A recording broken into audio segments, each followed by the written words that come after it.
Take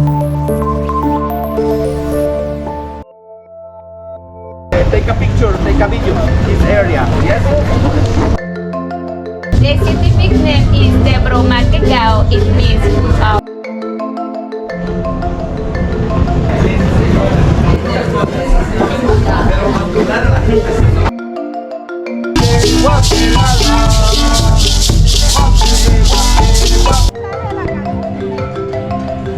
Hola, Guatemala.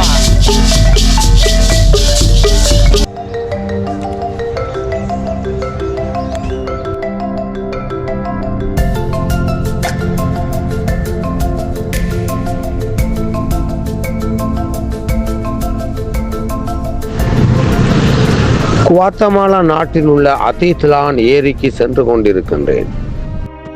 பூமியின் மிகவும் அழகான இடங்களில் ஒன்றாக கருதப்படும் இந்த ஏரி சுமார் 84,000 ஆண்டுகளுக்கு முன் ஒரு பெரிய எரிமலை சீற்றத்தால் உருவாக்கப்பட்ட எரிமலை குழியில் இருந்து உருவான ஒன்றாக கருதப்படுகிறது.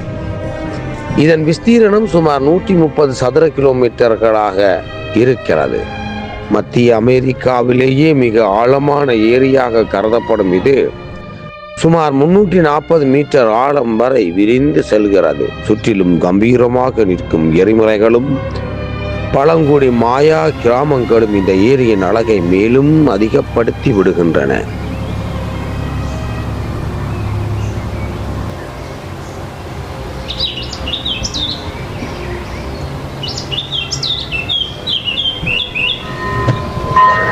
இந்த மாயன் கிராமங்களில் வசிப்பவர்கள் பாரம்பரிய கலாச்சாரத்தையும் உடைகளையும் இன்றும் கடைபிடித்து வருகின்றனர். 1996ஆம் ஆண்டு ஒரு உள்ளூர் சுழியோடி ஒரு விடயத்தை கண்டுபிடித்து கூறிய போது உலகமே ஆச்சரியத்தில் உறைந்து போனது. இந்த ஏரிக்கு அருகில் சமபாச் என்ற ஒரு பழங்கால மாயன் கிராமம் மூழ்கியுள்ள விடயத்தை தான் அவர் கூறியிருக்கிறார். உள்ளூர் மூழ்கிய முத்துக்குளிப்பவரான ரபர்டோ சமாயோவா என்பவரால் ஏரியின் நடியில் சுமார் 20 முதல் 30 மீட்டர் ஆழத்தில் அமைந்திருக்கும் இந்த இடத்தில் வீடுகள், வழிபாட்டு தலங்கள் மற்றும் சிலைகள் போன்றவை கண்டுபிடிக்கப்பட்டதாக குறிப்பிடுகிறார். இந்த கிராமம் தொல்பொருள் ஆராய்ச்சியாளர்களால் மாயன் அட்லாண்டிஸ் என்று அழைக்கப்படுகிறது. தண்ணீருக்குள் பாதுகாப்பாக உள்ள இந்த கிராமத்தில் மாயா மக்களின் கச்சிலைகள், பீடங்கள், வீடுகள், ஆன்மீக அன்றாட வாழ்க்கை பற்றி அறிந்து கொள்ளத்தக்க சிறந்த சான்றுகள் கிடைக்க பெற்றுள்ளன. இந்த கிராமத்தில் மூழ்கியதற்கு முக்கிய காரணம் இங்கு ஏற்பட்ட ஒரு பெரிய இயற்கை சீற்றம் தான் என கருதப்படுகிறது. ஒருவேளை பெரிய எரிமலை சீற்றம் அல்லது நிலச்சரிவு காரணமாக ஏரியின் நீர்மட்டம் திடீரென உயர்ந்து இந்த கிராமம் தண்ணீருக்குள் மூழ்கியிருக்கலாம் என ஊகிக்கப்படுகிறது.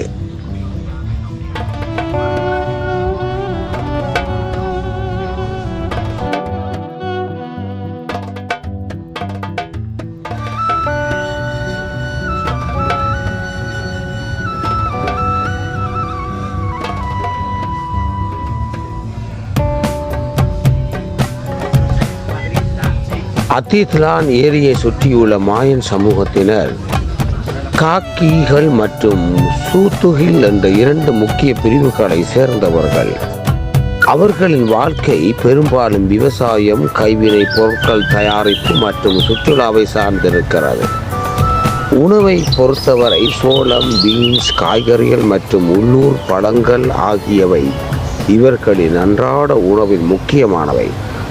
அவர்கள் தங்களின் பாரம்பரிய ஆடைகளை அணிவதோடு தங்களுடைய தாய்மொழிகளான காக்கிகள் மற்றும் சூத்துகில் மொழிகளை பேசி வருகின்றனர். கல்வி வசதிகள் இப்போது ஓரளவிற்கு மேம்பட்டு வருகின்றன.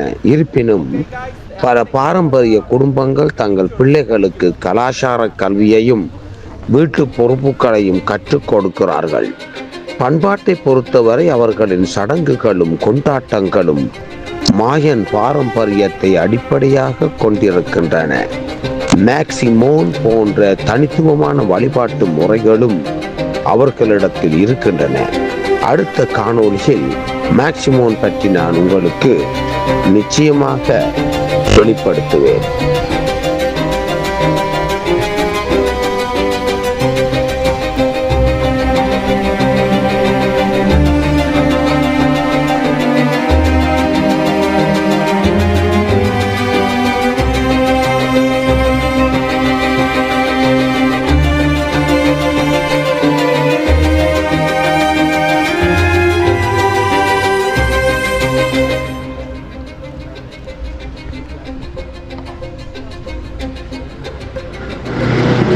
அண்டிகுவாவிலிருந்து அதித்லான் ஏரிக்கு வரும்போது முதலில் பனக்காய்ச்சகள் என்ற இந்த ஊருக்குத்தான் வந்து சேர வேண்டி இருக்கிறது.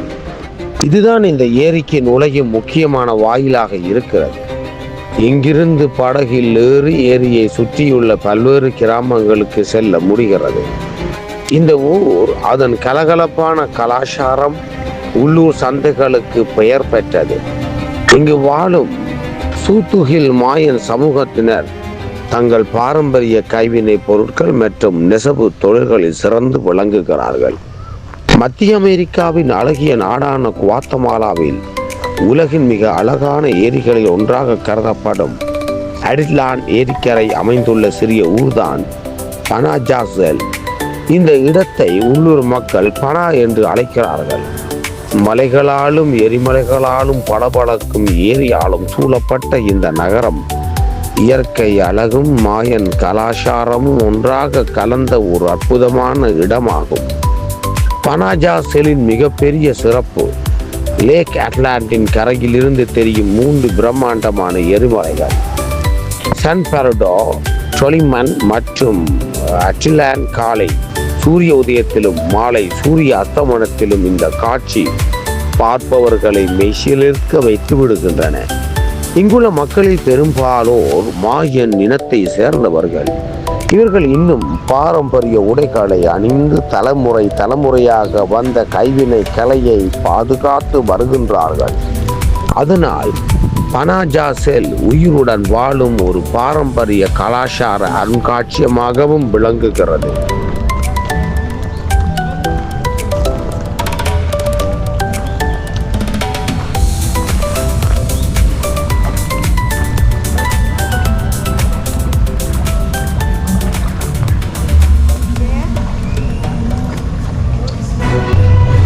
Enhorabuena colocar sus chalecos, enhorabuena no.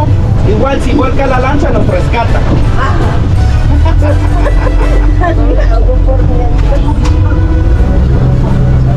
Okay guys, from Panajachel.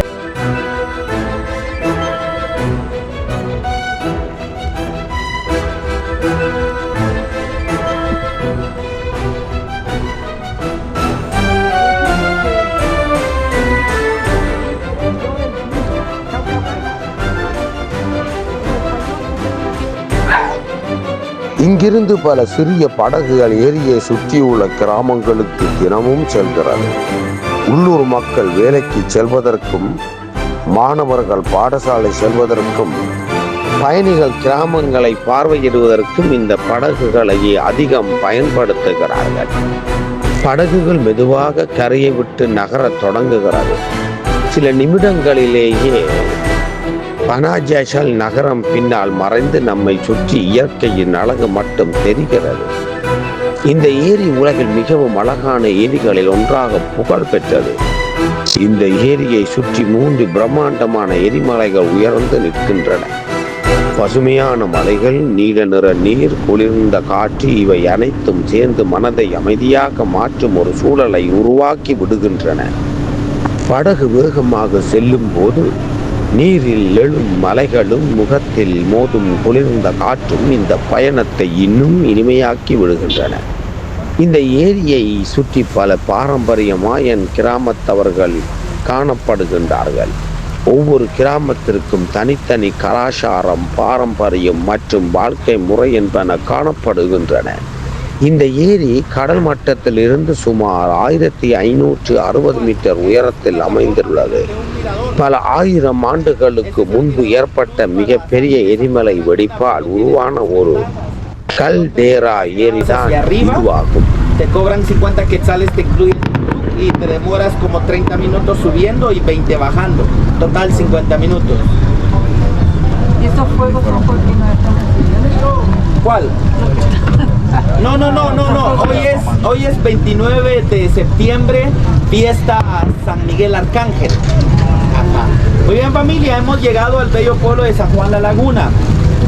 Este es un pueblo semitropical o cálido. A lo que yo les sugiero, si tienen una chaqueta o un suéter que no la van a ocupar,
நாட்டின் அடையாளம் அதன் கொடி, மொழி அல்லது வரலாறு மட்டுமல்ல, அந்த நாட்டின் இசையும் அதன் ஆன்மாவை வெளிப்படுத்துகிறது. அப்படிப்பட்ட இசை அடையாளமாக உலகம் முழுவதும் அறியப்படும் கருவிதான் குவாத்தமாலாவின் தேசிய இசைக்கருவி மரிம்பா. அதன் இனிமையான ஒலியும் பாரம்பரியமும் இசை மரபும் மரிம்பாவை முற்றிலும் தனித்துவமான கருவியாக மாற்றிவிடுகின்றன. மரிம்பாவின் வரலாறு பல நூற்றாண்டுகளுக்கு முன் தொடங்குகிறது. ஆப்பிரிக்கா, மத்திய அமெரிக்கா மற்றும் ஐரோப்பிய இசை மரபுகளின் தாக்கங்கள் ஒன்றிணைந்து இன்று நாம் காணும் குவாத்தமாலா மரிம்பா உருவாகியிருக்கிறது. இந்த இசைக்கருவி பல நீளங்களில் அமைக்கப்பட்ட மரத்தகடுகளை கொண்டது. ஒவ்வொரு தகட்டின் கீழும் ஒலியை பெருக்கும் அதிர்வு குழாய்கள் பொருத்தப்பட்டிருக்கின்றன. சிறப்பு ரப்பர் முனையுள்ள குச்சிகளால் தகடுகளை தட்டும்போது மென்மையானதும் இனிமையானதுமான இசை பிறக்கிறது. குவாத்தமாலாவின் உயர்தர மரிம்பாக்கள் பொதுவாக கோர்மிகோ எனப்படும் கடின மரத்தால் தயாரிக்கப்படுகின்றன. இந்த மரம் கருவிக்கு ஆழமான வளமான ஒலியை அளிக்கின்றது. மரிம்பாவை ஒருவர் மட்டுமல்ல, பலரும் சேர்ந்து வாசிப்பது அதன் மிகப்பெரிய சிறப்பாகும். பெரிய மரிம்பாக்களில் 3 முதல் 6 பேர் வரை ஒரே நேரத்தில் இசையமைத்து வாசிப்பார்கள். ஒவ்வொருவரும் தனித்தனி ஸ்வரங்களை வாசித்தாலும் அனைவரும் இணைந்து ஒரு அழகான இசையாக ஒலிக்கும். ஆரம்பத்தில் அடிப்படை ஸ்வரங்கள் மட்டுமே கொண்ட மரிம்பா பயன்படுத்தப்பட்டது. பின்னர் பியானோவை போல அனைத்து அரை ஸ்வரங்களும் கொண்ட இரட்டை மரிம்பா உருவாக்கப்பட்டது. இதன் மூலம் நாட்டுப்புற இசை மட்டுமல்லாமல் நவீன இசைக்கலைகளையும் வாசிக்க முடிகிறது. குவாத்தமாலா மக்களின் வாழ்க்கையில் மரிம்பா என்ற இந்த இசை கருவிக்கு மிகவும் முக்கியமான இடம் உண்டு. திருமணங்கள், மதவிழாக்கள், தேசிய தினங்கள், பள்ளி நிகழ்ச்சிகள், நாட்டுப்புற நடனங்கள் என எந்த கொண்டாட்டமாக இருந்தாலும் மரிம்பாவின் இனிய ஒலி அங்கு நிச்சயமாக ஒலிக்கும். அதன் பண்பாட்டு முக்கியத்துவத்தை பாராட்டும் வகையில் 1978ஆம் ஆண்டு மரிம்பா குவாத்தமாலாவின் தேசிய இசைக்கருவியாக அறிவிக்கப்பட்டது. பின்னர் 1999ஆம் ஆண்டு அந்த நாட்டின் அதிகாரப்பூர்வ தேசிய சின்னங்களிலும் ஒன்றாக உயர்த்தப்பட்டது. மேலும் ஒவ்வொரு ஆண்டும் பிப்ரவரி 20 அன்று தேசிய மரிம்பா தினம் சிறப்பாக கொண்டாடப்படுகிறது. இன்று மரிம்பா குவாத்தமாலா மக்களின் வரலாறு, பாரம்பரியம், ஒற்றுமை மற்றும் தேசிய பெருமையை உலகிற்கு எடுத்துச் செல்லும் ஒரு பண்பாட்டு தூதுவராக விளங்கி நிற்கிறது.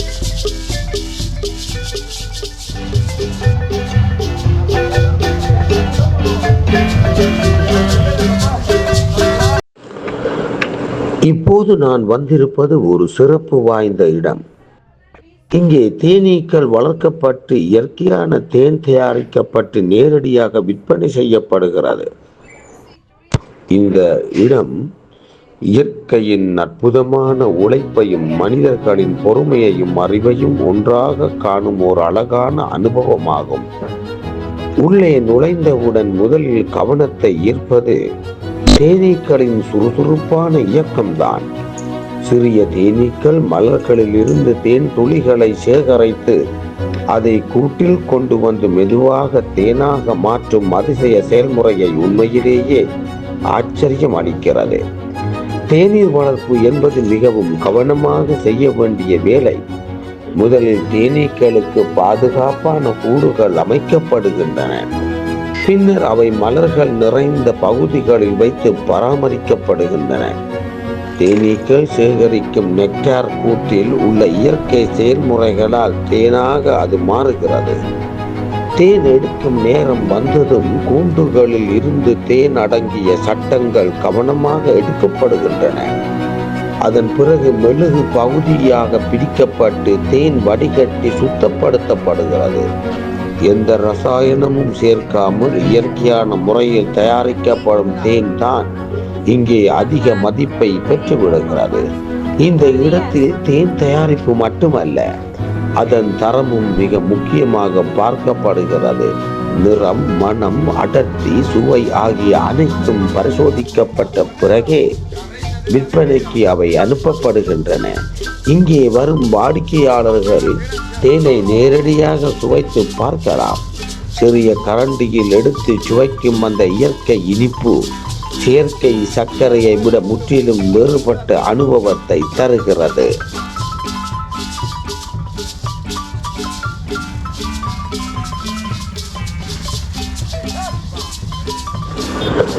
குவாத்தமாலாவின் அடிஸ்லேண்ட் பகுதி இயற்கை அழகுக்கு பெயர் பெற்றதோடு உலகின் பழமையான ககாவோ பாரம்பரியத்தையும் இன்றும் பாதுகாத்து வருகிறது.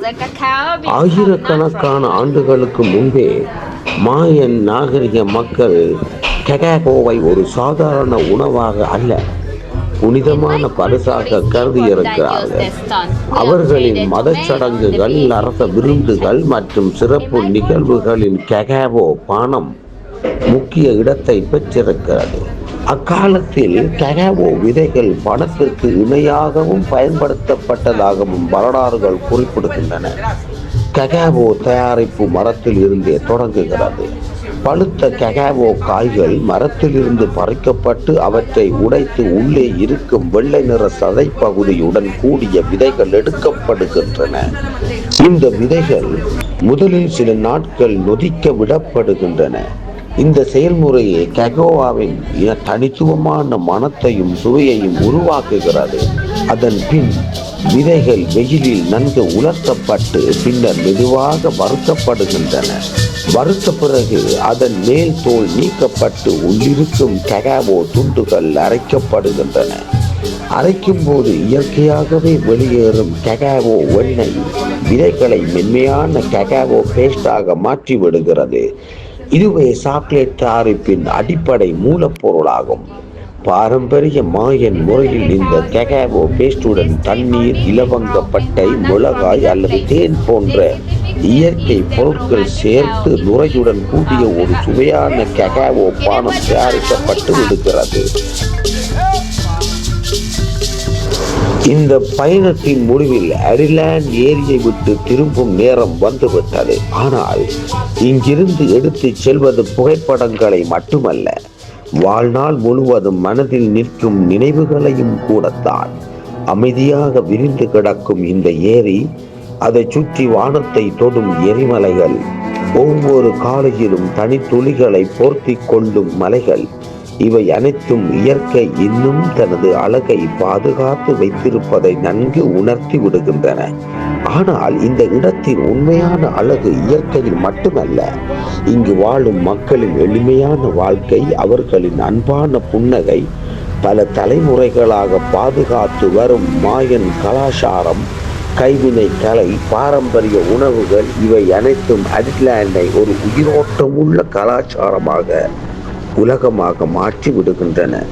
இங்கு செலவழித்த ஒவ்வொரு நொடியும் வாழ்க்கை என்பது வேகமாக ஓடுவதில் இல்லை, ஒவ்வொரு தருணத்தையும் ரசித்து வாழ்வதில் தான் உண்மையான அழகு இருக்கிறது என்பதை நினைவூட்டி விடுகிறது. பயணங்கள் புதிய இடங்களை மட்டுமல்ல, புதிய எண்ணங்களையும் புதிய அனுபவங்களையும் நமக்கு தந்து விடுகின்றன. இந்த வகையில் அடிஸ்லேண்ட் என்னும் மனதில் என்றும் மறக்க முடியாத ஒரு அத்தியாயமாக மாறிவிட்டது. இந்த அழகிய ஏரிக்கும் அன்பான மக்களுக்கும் மறக்க முடியாத நினைவுகளுக்கும் எனது அன்பார்ந்த நன்றிகள்.